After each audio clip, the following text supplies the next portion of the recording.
Overhead લાઇનમાં ફોલ્ટના પ્રકારો જણાવો. જે ખામીની અંદરમાં એટલે કે જે પ્રકારના ફોલ્ટમાં ફક્ત એક ફેઝ કંડક્ટર અને ગ્રાઉન્ડનો સમાવેશ થતો હોય તેને ગ્રાઉન્ડ ફોલ્ટ કહેવામાં આવે છે.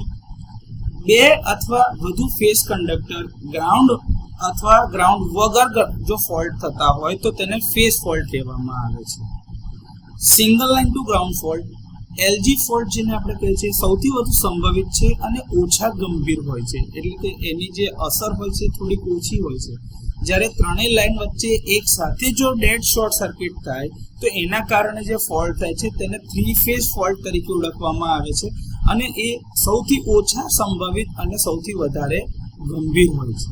જો અહીંયા આકૃતિમાં તમે જોઈ શકતા હોય તો અહીંયા તમારા એ બી સી જે છે એ છે તમારા આર ફેઝ, વાય ફેઝ અને બી ફેઝ, જેમાં અહીંયા આગળ એલજી ફોલ્ટ થાય છે તો અહીંયા આગળ ફેઝ ફોલ્ટ ને ગ્રાઉન્ડ સાથે એટલે કે લાઇનનો કંડક્ટર એ ગ્રાઉન્ડ સાથે ટચ થયેલો છે તો આ એલજી ફોલ્ટ થાય છે. આવી જ રીતે આર ફેઝ થી ગ્રાઉન્ડ થઈ શકે, વાય ફેઝ થી ગ્રાઉન્ડ થઈ શકે, બી ફેઝ થી ગ્રાઉન્ડ થઈ શકતા હોય તો આ તમારા એલજી ફોલ્ટ છે અને એની સંભાવના ખૂબ જ વધારે છે. ઓવરઓલ ટોટલ જે ફોલ્ટ થાય છે તેમાં લગભગ 85% ફોલ્ટ સિસ્ટમમાં આ પ્રકારના થતા હોય છે.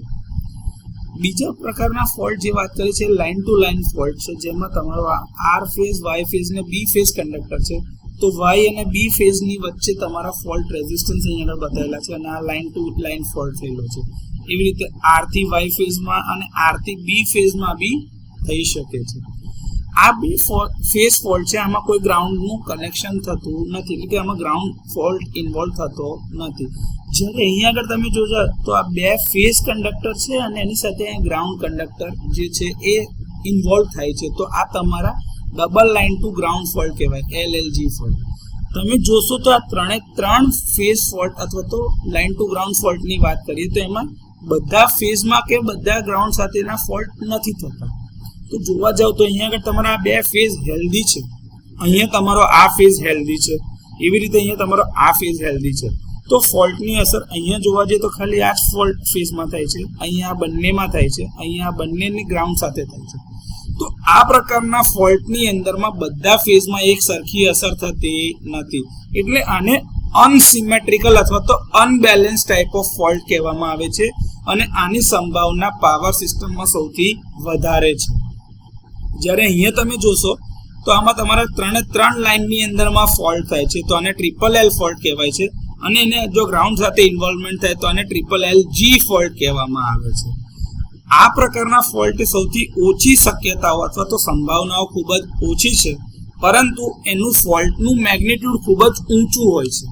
તો જ્યારે બી ટ્રાન્સમિશન લાઇનની ડિઝાઇન કરવામાં આવે ત્યારે આ પ્રકારના ફેઝ ફોલ્ટ જે છે એના મૂલ્યને ધ્યાનમાં લઈને લાઇનના ઇન્સ્યુલેશનની ડિઝાઇન કરવામાં આવતી હોય છે. આને સિવાય બ્રોકન કંડક્ટર એટલે કે કંડક્ટર તૂટી ગયો હોય પણ એ ગ્રાઉન્ડને ના ટચ થતો હોય તો એ બી તમારો બ્રોકન કંડક્ટર ટાઈપનો ફોલ્ટ ટ્રાન્સમિશન લાઇનમાં થઈ શકે છે. એજિંગ અથવા તો વાતાવરણની કન્ટિન્યુઅસ અસરના કારણે બહુ લાંબા ગાળે ટ્રાન્સમિશન લાઇનનો કંડક્ટર તૂટી શકે છે. તો આ પ્રકારના ફોલ્ટ ઓવરહેડ ટ્રાન્સમિશન લાઇનમાં થતા હોય છે.